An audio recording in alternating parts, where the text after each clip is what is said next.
Fractions, आप सबको पता है कि फ्रैक्शन क्या होता है, ठीक है। अब एक प्रॉपर्टी है फ्रैक्शन का जो कि बहुत ही इंपॉर्टेंट है और जो बहुत सारे ओलंपियाड्स के प्रॉब्लम्स बनाने में काम में आता है। आज उसी प्रॉपर्टी के बारे में हम लोग देखेंगे यहाँ पे। नाउ ये जो प्रॉपर्टी है इसके बारे में जब मैंने रेशियो एंड प्रोपोर्शन आपको पढ़ाया है उसमें काफ़ी डिटेल में इसके बारे में चर्चा कराया मैंने। इस प्रॉपर्टी का प्रूफ भी वहाँ पे है, तो जिनको भी डिटेल में वो सब कुछ देखना है, इस प्रॉपर्टीज़ के बारे में, इस पर्टिकुलर प्रॉपर्टी के बारे में देखना है, वो वहाँ पे जाके देख सकते हैं, ठीक है ना। तो यहाँ पे उस प्रॉपर्टी को मैं आपको बस उस वो प्रॉपर्टी क्या है उसके बारे में मैं बताऊँगा, फ्रैक्शन के किस प्रॉपर्टी के बारे में मैं बात कर रहा हूँ, और उससे रिलेटेड एक या दो प्रॉब्लम्स मैं बताऊँगा कि किस तरह के प्रॉब्लम्स इस पर्टिकुलर प्रॉपर्टी को यूज़ करके हम बना सकते हैं, ठीक है। चलिए, आप में से बहुतों को पता होगा और बहुतों को नहीं पता होगा। मान लीजिए कि आपके पास इस तरह से कुछ फ्रैक्शंस हैं, a1/b1 is equal to a2/b2 is equal to a3/b3 and so on, इस तरह से है, ठीक है। n टाइम्स तक है, मान लेते हैं an/bn। सो आप देख सकते हैं कि ये एक फ्रैक्शन, ये फ्रैक्शन, ये फ्रैक्शन, ये भी फ्रैक्शन है, ठीक है, ओके। अब जब भी ये सिनारियो सिचुएशंस बने, इस तरह का सिचुएशन बने, तो याद रखिए कि ये सारे के सारे फ्रैक्शंस जो हैं वो बराबर होंगे, a1 plus a2 plus a3 and so on to an divided by b1 plus b2 plus b3 and so on to bn। अब ये क्यों होता है, इसका जो प्रूफ है मैंने आपको रेशियो एंड प्रोपोर्शन वाले टॉपिक में काफी डिटेल में बताया है, तो I think here I don't need to tell you about the proof of this particular property और थ्योरम। तो बस यहां पे आपको ये चीज याद रखना है कि ये होता है अगर बहुत सारे fractions, that is if there are some equal fractions, then each of those fractions are equal to the sum of all the numerators divided by the sum of all the denominators। ये property यही कहता है। तो इस property को हम verbally इस तरह से लिख सकते हैं कि if there are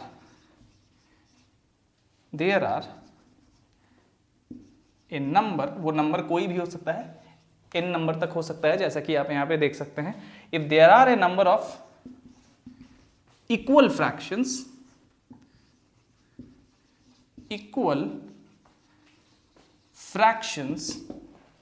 then each of these fractions is or are equal to the sum of all the numerators divided by the sum of all the denominators।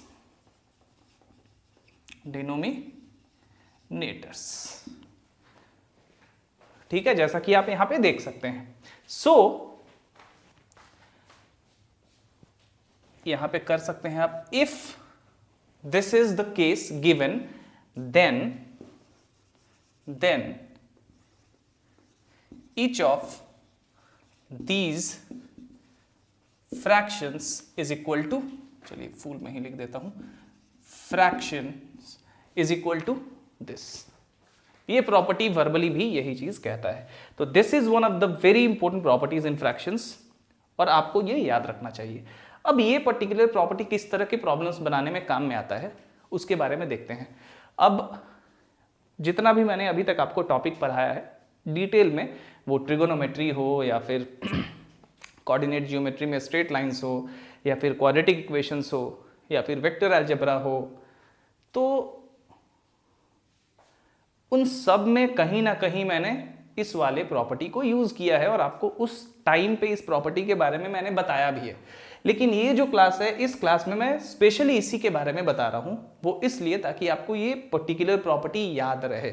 और जैसा कि मैंने पिछले क्लास में कहा था कि अब मैं डेली एटलीस्ट एक छोटा सा क्लास तो लूंगा जिसमें कि एक या दो इंपॉर्टेंट मैथ्स के कुछ प्रॉपर्टी हो सकते हैं या कुछ भी इस तरह का हो सकता है, ठीक है ना। तो इसीलिए this particular class is the part of that. तो इसके बारे में मैंने काफ़ी बार आपको बहुत से टॉपिक्स में इस प्रॉपर्टी को मैंने यूज़ करा है और आपको मैंने उस टाइम पे बताया भी है, but this is basically the class dedicated to this particular property, ठीक है ना। तो चलिए अब किस तरह के प्रॉब्लम्स को इससे हम लोग सॉल्व कर सकते हैं, ये बहुत इंपॉर्टेंट है। ज़्यादातर प्रॉब्लम्स जो कि इस पर्टिकुलर प्रॉपर्टी से सॉल्व होता है, उस तरह के प्रॉब्लम्स ओलंपियाड्स में पूछे जाते हैं। अब एक प्रॉब्लम देखते हैं हम लोग पहले, याद रहे।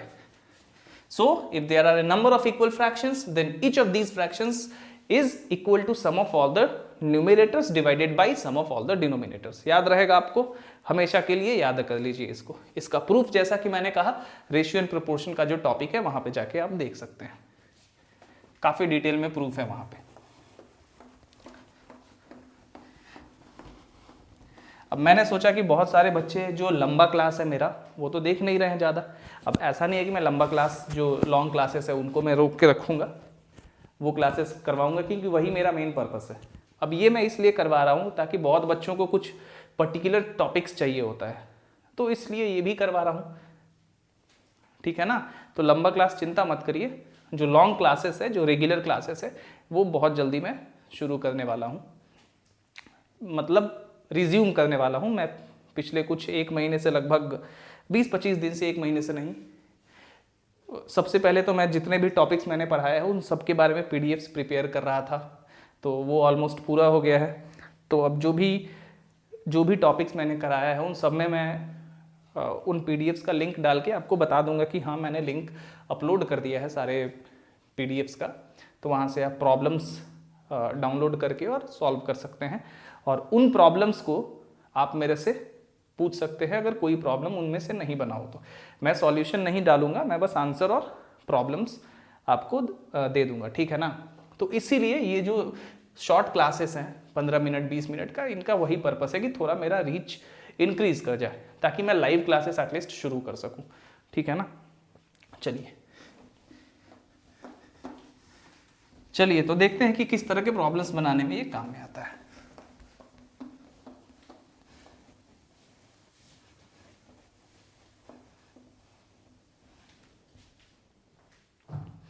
मान लीजिए इस तरह का एक प्रॉब्लम है आपके पास कि if x by b plus c minus a is equal to, थोड़ा गीला हो गया ज्यादा, चलिए कोई नहीं, is equal to y by c plus a minus b is equal to z by a plus b minus c, prove that x plus y plus z divided by a plus b plus c is equal to x into y plus z plus y into z plus x plus z into x plus y divided by 2 into ax plus by plus cz। यही आपको proof करना है ना। इस तरह का problem जब भी देखिए तो आपको ये चीज दिमाग में आ जाना चाहिए कि yes we have to use that particular theorem here. अब ये बहुत ही आसान प्रॉब्लम है, जिन बच्चों को उस प्रॉपर्टी के बारे में नहीं पता है वो फंस जाएंगे, वो इस प्रॉब्लम को हाथ पैर मछली की तरह मारते रहेंगे, बट बनेगा नहीं, ये इधर उधर करेंगे, बनेगा नहीं जल्दी।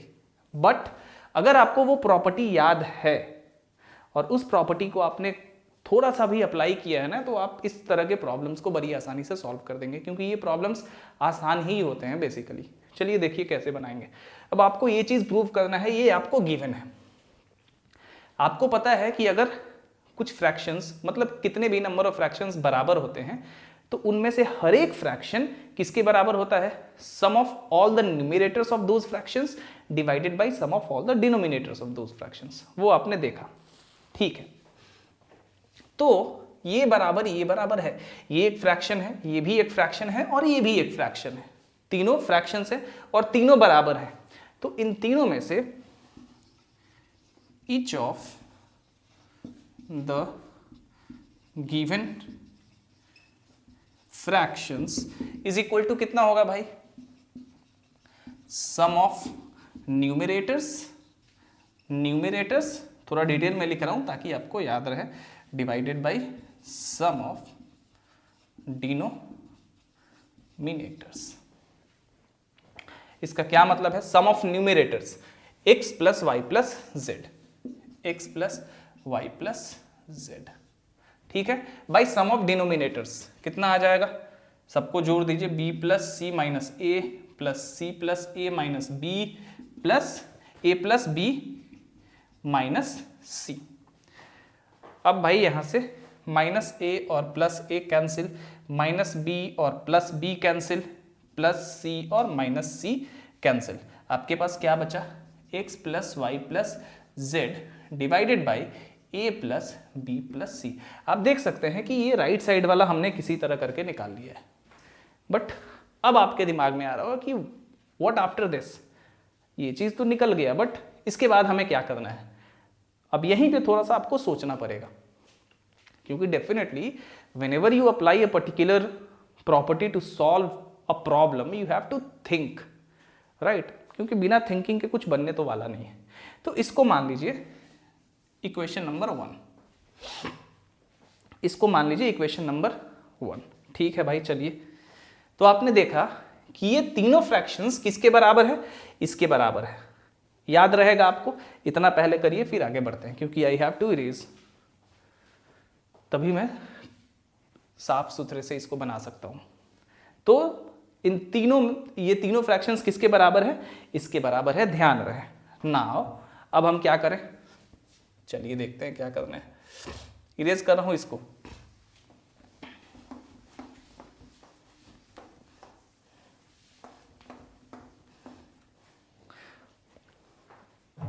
चलिए इस तरफ का तो काम अभी हमने पूरा किया। अब इधर थोड़ा सा आपको देखना पड़ेगा कि हमें क्या चाहिए। कोई भी जब इस तरह का अलजेब्रिक प्रॉब्लम बनाते हैं ना, तो आपको देखना पड़ता है कि हाँ भाई कौन कौन से सिंबल है, किसका किसका मुझे काम है, यहाँ से कौन कौन से वैसे पार्ट्स हैं, कौन कौन से वैसे क्वांटिटीज हैं जिनका हमें काम है। चलिए भाई, इधर का काम अभी नहीं देखना है, आपको इस तरफ का देखना है। हमें चाहिए कि x के साथ y प्लस जेड मल्टीप्लाई हो, ठीक है, y के साथ z प्लस एक्स मल्टीप्लाई हो, ये भी ठीक है, और z के साथ x प्लस वाई मल्टीप्लाई हो। न्यूमरेटर पे ध्यान देते हैं पहले, डिनोमिनेटर अपने आप आ जाएगा। x के साथ क्या मल्टीप्लाई है, y प्लस जेड। आपको पता है कि अगर कोई फ्रैक्शन है आपका इस तरह से x बाई वाई, तो किसी भी फ्रैक्शन में न्यूमरेटर और डिनोमिनेटर को हम किसी भी कांस्टेंट क्वांटिटी से, मतलब किसी भी सेम क्वांटिटी से मल्टीप्लाई या डिवाइड कर सकते हैं। मतलब अगर न्यूमरेटर को हमने 2 से मल्टीप्लाई किया तो डिनोमिनेटर को भी 2 से मल्टीप्लाई करना पड़ेगा। अगर न्यूमरेटर को 2 से डिवाइड किया तो डिनोमिनेटर को भी 2 से डिवाइड करना पड़ेगा। तो ये फ्रैक्शन में होता है, this is the basic principle of fractions. चलिए भाई, x के साथ हमें y प्लस जेड चाहिए। अगर हम इस वाले फ्रैक्शन में y प्लस जेड न्यूमरेटर में मल्टीप्लाई करते हैं तो x के साथ y प्लस जेड आ जाएगा। लेकिन चूंकि हमने न्यूमरेटर में y प्लस जेड को मल्टीप्लाई किया है, तो we have to multiply y plus z in the denominator as well, क्योंकि न्यूमरेटर में किसी चीज से किया तो डिनोमिनेटर में भी उसी चीज से करना होगा। चलिए, उसी तरह y के साथ z प्लस एक्स चाहिए, तो इस वाले फ्रैक्शन में ऊपर नीचे हम z प्लस एक्स से मल्टीप्लाई करेंगे। एंड सेम गोज फॉर यहाँ पे, z के साथ इस वाले फ्रैक्शन को हम लोग ऊपर नीचे x प्लस वाई से मल्टीप्लाई कर देंगे। अब एक चीज और, आपको ये भी पता है कि अगर x बाई वाई हो तो ये 2y बाई, माफ करिएगा 2x बाई 2y के बराबर होता है, या फिर 5x बाई 5y के बराबर होता है। That is a fraction is not changed by multiplying और divide the numerator and denominator by a same quantity. अगर किसी फ्रैक्शन को हम ऊपर नीचे किसी भी क्वांटिटी से मल्टीप्लाई या डिवाइड करें तो वो फ्रैक्शन चेंज नहीं होता है, जैसा कि आप देख सकते हैं। इसका मतलब है कि अगर इस वाले फ्रैक्शन को ऊपर नीचे हम y प्लस जेड से मल्टीप्लाई करें, अगर करें, तो ये जो फ्रैक्शन है, ये अभी जो फ्रैक्शन है, ये फ्रैक्शन किसके बराबर आएगा? ये फ्रैक्शन बराबर आएगा आपका x into y plus z divided by b plus c minus a into y plus z. नहीं आएगा, ये किसके बराबर आएगा? ये x by b plus minus a, इसके बराबर ही तो रहेगा ना, क्योंकि ये फ्रैक्शन में ऊपर नीचे बस हमने सेम क्वांटिटी से मल्टीप्लाई कर दिया। That means the fraction remains the same. ठीक है, अब ध्यान दीजिए यहां पे, चलिए थोड़ा सा मैं लिख रहा हूं, ध्यान दीजिए। सो ये गिवन फ्रैक्शन है। अब मैं क्या करूंगा,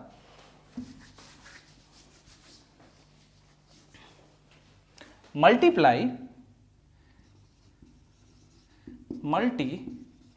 the 3 given fractions above and below respectively मतलब एकदम एक एक करके, पहले वाले में अभी जिससे लिखूंगा, मतलब समझा देता हूं मैं। Multiply the 3 given fractions above and below respectively by y plus z, z plus x and x plus y. Respectively लगाने का मतलब ये हुआ कि x प्लस z से पहले वाले फ्रैक्शन को मल्टीप्लाई किया, z प्लस x से दूसरे वाले को, और x प्लस y से तीसरे वाले को, एकदम सीरियल वाइज मल्टीप्लाई किया गया। ठीक है ना, इसीलिए रेस्पेक्टिवली लगाया जाता है आपको समझाने के लिए। चलिए भाई, इसका मतलब है कि each of the given fractions बराबर कितना होगा? अब देखिए, जब इसमें हमने y प्लस जेड से मल्टीप्लाई किया ऊपर नीचे, ध्यान दीजिए पहले वाले में, तो इसका मतलब है कि x plus y plus z, ओहो, x by b plus c minus a किसके बराबर होगा? x into y plus z divided by b plus c minus a into y plus z. इसके बराबर ही होगा ये, क्योंकि ऊपर नीचे हमने सेम क्वांटिटी से मल्टीप्लाई किया है, तो ये चेंज नहीं होगा, इसके बराबर ही ये होगा। और ये भाई पहले से किसके बराबर है? इसके बराबर है। ठीक है, तो इसका मतलब है, अब ये तो पहले से इसके बराबर है, ठीक है, तो ये भी इसके बराबर ही होगा? नहीं होगा। और ये इसके बराबर है, और इसमें भी हम लोग क्या कर रहे हैं? इसमें भी ऊपर नीचे हम लोग z प्लस एक्स से मल्टीप्लाई कर दे रहे हैं, यानी कि ये जो फ्रैक्शन है ये अपने नए वाले अवतार के बराबर होगा, यानी कि y into z plus x divided by c plus a minus b into z plus x, उस वाले फ्रैक्शन के बराबर होगा। और हमने देखा है कि ये इसके बराबर है पहले से, यानी कि ये जो गिवन फ्रैक्शंस हैं वो किसके किसके बराबर होंगे? Each of the given fractions किसके किसके बराबर होगा? x into y plus z divided by b plus c minus a, ये फ्रैक्शन इसके बराबर होगा। अब तो समझ में आ रहा है ना, यहां से एक एक करके समझिए आप। ये फ्रैक्शन इसके बराबर है, यानी कि each of the given fractions, यानी कि ये तीनों इसके बराबर होंगे। नहीं होंगे, क्यों? क्योंकि भाई ये इसके बराबर है, ठीक है, और ये जो है इसके और इसके बराबर भी है, यानी कि इस इतना बराबर इतना बराबर इतना बराबर इतना। उसी तरह इसी रूल को अपनाते हुए ये तीनों इसके बराबर भी होंगे। C plus a minus b into z plus x. होगा ना? अब समझ में आ रहा होगा आपको? बिल्कुल। और इसी नियम को अपनाते हुए ये तीनों यानी कि ये दोनों किसके बराबर होंगे? X plus y divided by a plus b minus c into x plus y. तो each of the given fractions is equal to this is equal to this is equal to this. Again is equal to each of the given fractions. यहां ध्यान दीजिए, ये क्या है? Fraction. ये तीनों fraction हैं तो बराबर, और ये तीनों फ्रैक्शंस जो बराबर फ्रैक्शंस हैं वो अल्टीमेटली इन तीनों गिवन फ्रैक्शंस के बराबर है। ठीक है, अब यहां भी हम लोग sum of numerators by sum of denominators apply कर देंगे। Sum of numerators divided by sum of denominators.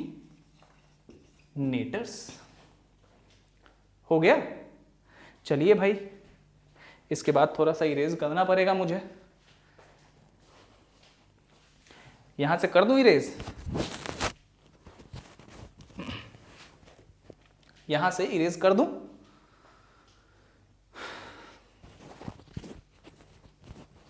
देख लीजिए।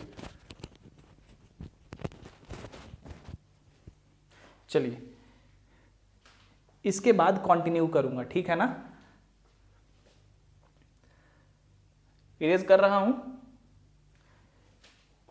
आई am going to continue after this. तो इसके बाद इज इक्वल टू लिख के आपको कंटिन्यू करना है। मैं जगह के कारण इसको इरेज कर रहा हूं।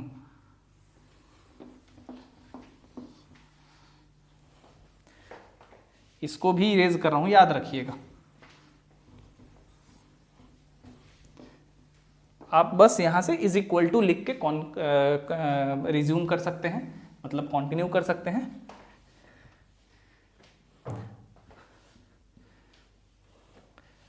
Therefore, क्या है? each of the given fractions sum of numerators by sum of denominators। आप बस इज इक्वल टू लिख के करते जाइए। मैं इसलिए लिख रहा हूं ताकि, मैंने मिटा दिया है तो थोड़ा सा यहां से लिखूंगा तो सबको दिखेगा। Therefore, each of the given fractions is equal to sum of numerators। देखिए मैंने इसको भी मिटा दिया लेकिन मुझे याद है, ठीक है? तीनों को जोड़ देना है, न्यूमरेटर और डिनोमिनेटर को। कैसे जोड़ेंगे? x into y plus z plus y into z plus x plus z into x plus y. और नीचे क्या था भाई हमारे? नीचे था b plus c minus a y plus z plus यहां पे था c plus a minus b into z plus x, और यहां पे था a plus b minus c into x plus y. ठीक है, थोड़ा सा इसको सिंप्लीफाई कर देते हैं। ऊपर का तो हमारे पास आ गया, डिनोमिनेटर हमें थोड़ा सा ले आना है। z x plus y divided by multiply करिए इसको तो हो जाएगा b y plus b z. ठीक है, वैसे मैं डायरेक्ट मल्टीप्लाई करके काट सकता हूं लेकिन मैं दिखा देता हूं करके। Plus c y plus c z minus a y minus a z. थोड़ा लंबा होगा लेकिन चिंता मत करिए, है आसान। C z plus c x plus a z plus a x minus b z minus b x, और यहां से करूंगा तो plus a x plus a y plus b x plus b y minus c x minus c y. चलिए देखते हैं क्या क्या कटेगा। ये सब कुछ इसके नीचे है। माइनस ए वाई, कहीं पे प्लस ए वाई दिख रहा है आपको? मुझे दिख गया यहां पे, ठीक है। माइनस ए जेड, कहीं पे प्लस ए जेड दिख रहा है आपको? मुझे भी दिख गया। चलिए, और माइनस बी जेड, कहीं पे प्लस बी जेड दिख रहा है आपको? माइनस बी एक्स, कहीं पे प्लस बी एक्स दिख रहा है आपको, माइनस सी एक्स और plus c x, minus c Y और प्लस सी वाई। खत्म हो गया, इसको इरेज कर दो, इसका काम हो गया।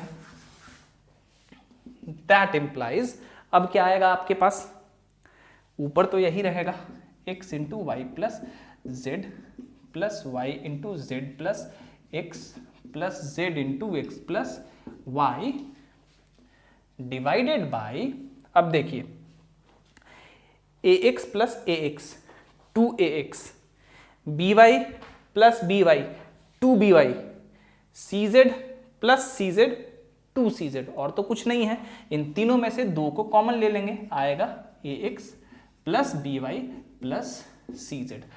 ये हो गया हमारा नंबर 2।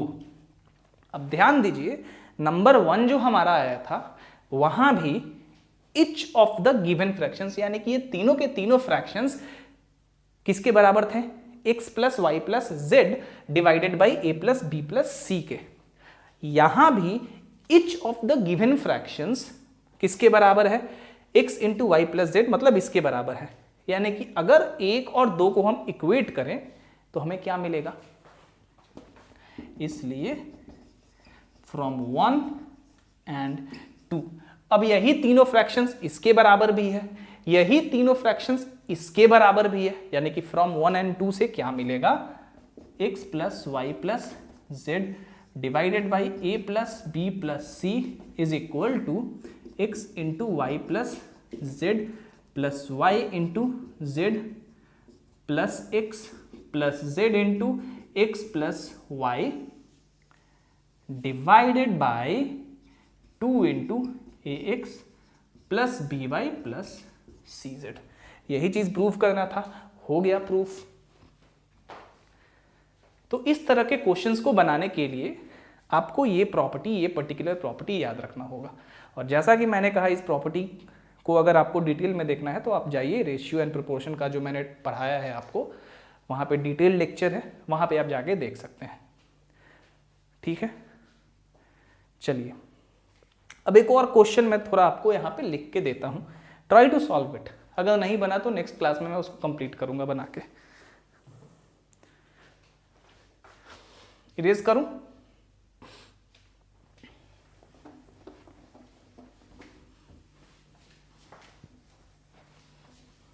इसीलिए मैं शॉर्ट्स नहीं बना पाता हूँ।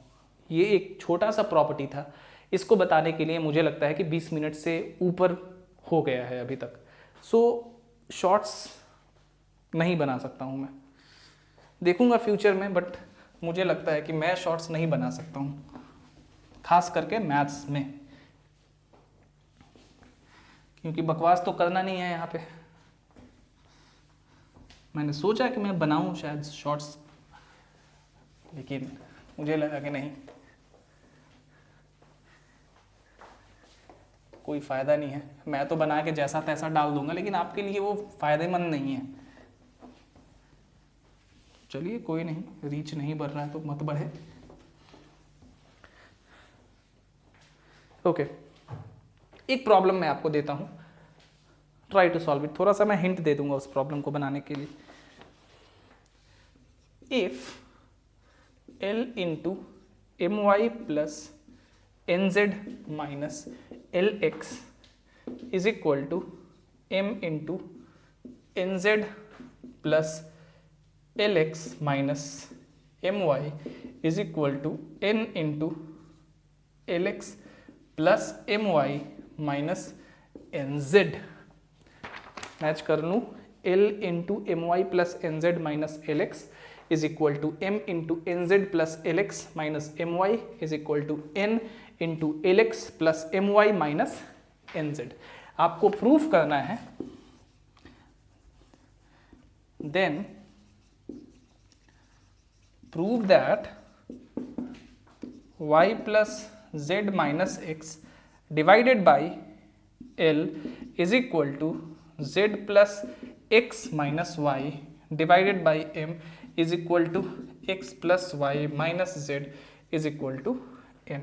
अब इसको भी मैच करा लूँ, y plus z minus x by l is equal to z plus x minus y by m is equal to x plus y minus z by n. अब बहुत बच्चों को ये प्रॉब्लम देख के लग रहा होगा कि भाई ये फ्रैक्शन तो है नहीं, क्यों?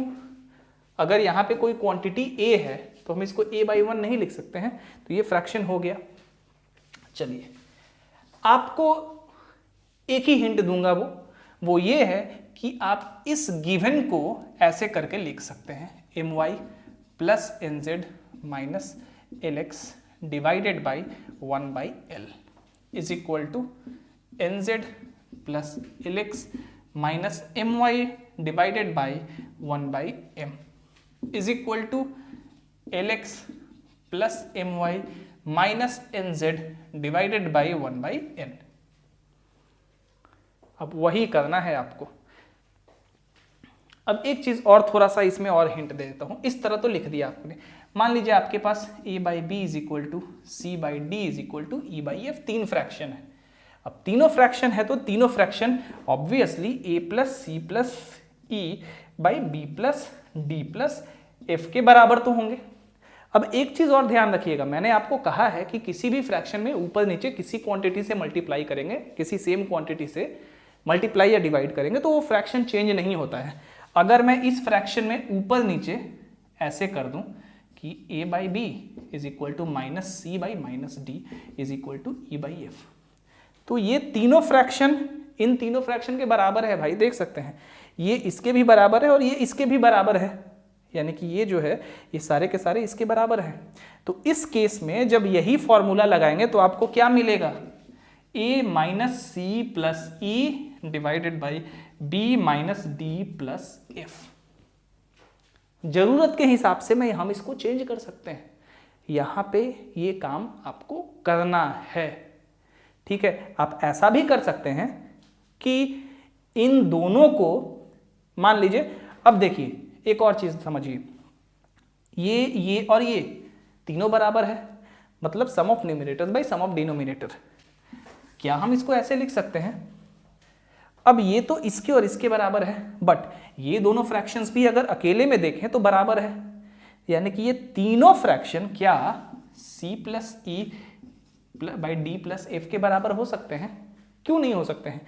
क्योंकि इन दोनों फ्रैक्शन को देखेंगे तो sum of numerators by sum of denominators, तो ये दोनों के दोनों फ्रैक्शन इसके बराबर है, और चूंकि ये दोनों फ्रैक्शन इसके बराबर है तो ये भी इसके बराबर होगा। This is the beauty of this property. हम जैसे चाहे वैसे तोड़ मरोड़ के यूज कर सकते हैं इसको। तो ये अब एक काम और कर सकते हैं हम कि अपने जरूरत के हिसाब से, मान लीजिए हमें जरूरत पड़ा, हमें लगा कि भाई इन दोनों को जोड़ के और इस वाले को घटाते हैं, तो हम क्या करेंगे, इन दोनों को जोड़ के, मतलब यहां पे ऊपर नीचे हमने माइनस से मल्टीप्लाई कर दिया और तीनों को जब लगाया हमने sum of numerators divided by sum of denominators, तो हमें मिला c plus e minus a divided by d plus f minus f, यानी कि ये तीनों के तीनों फ्रैक्शंस इसके बराबर भी है। And this is the exact property that is going to applicable here to solve this problem. Try करिए कि इन दोनों को जोड़ के इसमें से घटाएं, उस केस में भी ये तीनों के तीनों फ्रैक्शंस उस रिजल्ट के बराबर होंगे, जैसा कि आप देख सकते हैं। अब ये तीनों के तीनों फ्रैक्शंस इसके बराबर हैं, इन दोनों को जोड़ के इसको घटाया, हो सकता है कि इन दोनों को जोड़ के इसको घटा दें, मतलब इसमें ऊपर नीचे माइनस से मल्टीप्लाई कर दें और sum of numerators by sum of denominators लगाएं, तो क्या आ जाएगा हमारा a plus e minus c divided by b plus f minus d, यानी कि ये जो तीनों के तीनों फ्रैक्शंस है इसके बराबर भी है, दैट मीन्स ये इसके बराबर भी है। मैं आपको थोड़ा सा हिंट दे रहा हूं, डेफिनेटली ये आसान नहीं है एक बार में करना, बट इससे जो पहले वाला प्रॉब्लम था उसको बनाने से आपको डेफिनेटली थोड़ा सा आइडिया अच्छा खासा लगेगा, ठीक ठाक आपको आइडिया लग जाएगा। ट्राई करिए इसको, परेशान होइए, ठीक है। नेक्स्ट क्लास में मैं इस प्रॉब्लम को आपको बना के दिखाऊंगा। मैंने जानबूझ के ये प्रॉब्लम मैं पहले सिलेक्ट कर सकता था, लेकिन अगर ये मैं पहले ही सिलेक्ट कर लेता तो आप ठीक से उस प्रॉपर्टी को समझ नहीं पाते। उस प्रॉपर्टी को समझाने के लिए वो प्रॉब्लम जो मैंने अभी बनाया था, सॉल्व किया था पूरा, वो सबसे अच्छा है। इस प्रॉपर्टी को मैं नेक्स्ट क्लास में बनाऊंगा, तब तक ट्राई टू प्रैक्टिस इट। परेशान होइए थोड़ा सा, देखिए अपने आप को, टेस्ट योरसेल्फ, ठीक है ना। एंड जैसा कि मैंने कहा, this is one of the very important properties. ये हर जगह यूज होता है, हमने यूज भी किया है पहले के क्लासेस में, मतलब डिटेल लेक्चर्स में। तो ऐसा मत समझिए कि ये कोई बेकार सा प्रॉपर्टी है, this is very important property, ये हर जगह यूज होता है ये मैथ्स में। So that's it, I hope you like this, thank you, see you tomorrow with the solution of this problem.